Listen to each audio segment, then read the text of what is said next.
Oi pessoal, bem-vindos a mais um vídeo. Hoje eu vou falar sobre intergeracionalidade. Essa é uma palavra bonita que nós psicólogos falamos para você entender o que a história da sua avó tem a ver com você, o que a história da sua bisavó tem a ver com você. A gente não foi ensinados a olhar para isso, nós não fomos ensinados a olhar para as nossas famílias, a não ser que a gente olhe para os nossos pais e reclame um pouco deles ou se canse um pouco deles e fale que o que eles estão fazendo é muito difícil. Mas o convite para o desenvolvimento do equilíbrio emocional é que você também ofereça um pouco de compreensão pelos recursos que os seus pais ou cuidadores receberam. Vamos pensar especificamente num caso de uma mãe, tá? A forma como eu fui criada pela minha mãe teve total influência na forma como a minha mãe foi criada pela minha avó. E acreditem, minha avó também já teve uma mãe, minha avó também já teve 3, 4, 5 anos. E a estruturação psíquica do ser humano é muito forte nesses primeiros anos de vida. Nos primeiros 7 anos de vida, a gente percorre todas nossas primeiras fases do desenvolvimento humano e a gente vai se estruturar em quem somos. Se a minha avó lá do Nordeste veio para o estado de São Paulo para tentar lutar por uma vida, sofreu pra caramba, teve que cindir com grande parte da família, se estruturou nessa história com 5 anos de idade, quando ela for maternar a minha mãe, ela vai ter essa estrutura. Então ela vai ter uma estrutura de garra também, de força, mas também possivelmente de dureza, de não ter tempo, não ter condições mentais, físicas, práticas, de olhar para a tristeza, por exemplo. Então pode ser que lá minha avó não conseguiu oferecer a quantidade de suporte para a tristeza da minha mãe, e quando chega a hora da minha mãe me maternar, ela também não recebe esse suporte, ela também não teve esse suporte. Então como é que ela vai conseguir oferecer se ela não desenvolveu isso na vida adulta dela? E aí eu lá com 2, 3, 4 anos também estou em tempo de estruturação psíquica, assim como minha mãe também viveu isso, e essas coisas vão sendo passadas de geração para geração. A gente não pode deixar de lembrar que o Brasil é um país com muita imigração. Então a gente tem muitas histórias de cisões totais com a pátria, com a família. A gente fala assim, eu tenho cidadania italiana, eu tenho cidadania espanhola, mas a gente não, muitos de nós, né, a maioria, não é que a gente veio da família real. Muitos de nós, os nossos avós, bisavós, às vezes até pais, vieram para cá para sobreviver. E isso está no nosso DNA também, isso está no nosso sistema psíquico. Quando a gente passa a olhar para essas cisões, para essas dificuldades, para essas necessidades de sobrevivência, a gente vai entendendo porque os nossos pais e avós se estruturaram de determinada forma. Dito isso, a gente separa um pouco e olha para a nossa própria estruturação.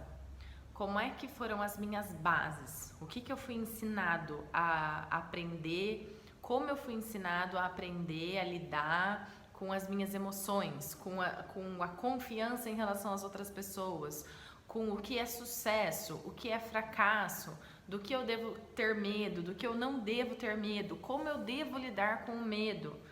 Então, quando as pessoas param para pensar, o que tem a ver, né? Eu ficar lembrando da minha infância, tem tudo a ver. Porque você vai entender a sua estruturação e também poder entender como foi a estruturação das crianças, das outras pessoas da sua família. Eu vou explicar de uma forma um pouco mais prática para vocês entenderem. Então, agora a gente vai para a parte prática. Vamos imaginar aqui que a dona Maria era uma senhora muito simples, que teve vários filhos. Entre esses filhos, ela teve a Catarina. A Catarina perdeu a mãe muito cedo, que a dona Maria morreu, vamos colocar, eu vou riscar aqui com respeito. Ela morreu quando a Catarina era muito nova, quando a Catarina tinha 3 anos. Então, a Catarina é uma adulta hoje, que com 3 anos teve que reconfigurar toda a estruturação dela em relação à relação com a mãe. A Catarina também teve uma filha? A Cláudia. E a Cláudia, então, ela teve uma mãe que perdeu a mãe com 3 anos. É óbvio que a relação da Cláudia com a mãe dela vai ser influenciada pela relação da Dona Maria com a Catarina e com toda a história que aconteceu. E aí a gente chega aqui na pessoa que de repente chega para atendimento ou tá lá numa vida tradicional. Eu vou colocar mulheres, mas poderíamos ser aqui homens, mulheres ou qualquer gênero. E aí chega aqui na Liz. A Liz, ela tem a gente pode pensar que ela tem uma queixa nesse momento de ansiedade, de insegurança e de dificuldade de confiar, desconfiança.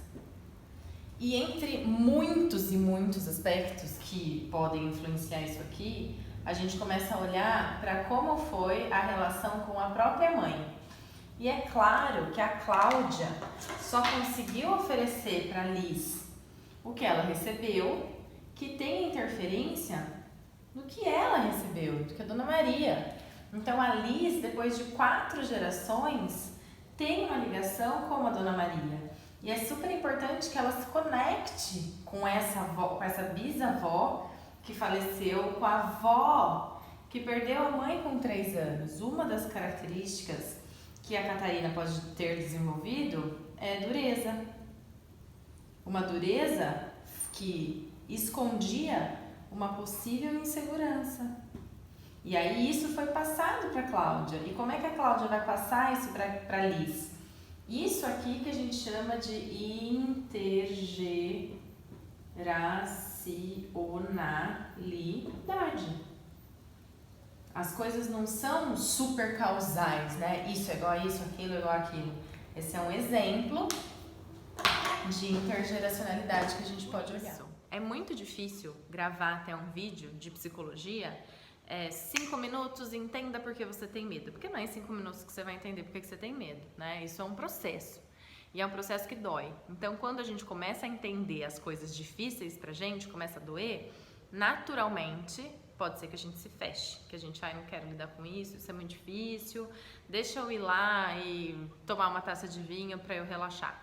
Mas se você quer modificar um pouco da sua estruturação agora na fase adulta, agora com outras condições de lidar com a vida, não negando o que aconteceu, mas ligando, entrando em contato e reconfigurando, reformulando o que aconteceu, você tem muita chance de não passar essas dificuldades e esses pontos para a próxima geração. Então ali, né, no nosso caso, se a Liz resolve ter uma filha, ou se ali a Cláudia resolve entrar num processo de olhar para dentro de si, compreender da onde veio a dureza, da onde veio a insegurança, pode ser que ela fale com a Liz de um outro jeito, e aí vai ter uma nova reconfiguração.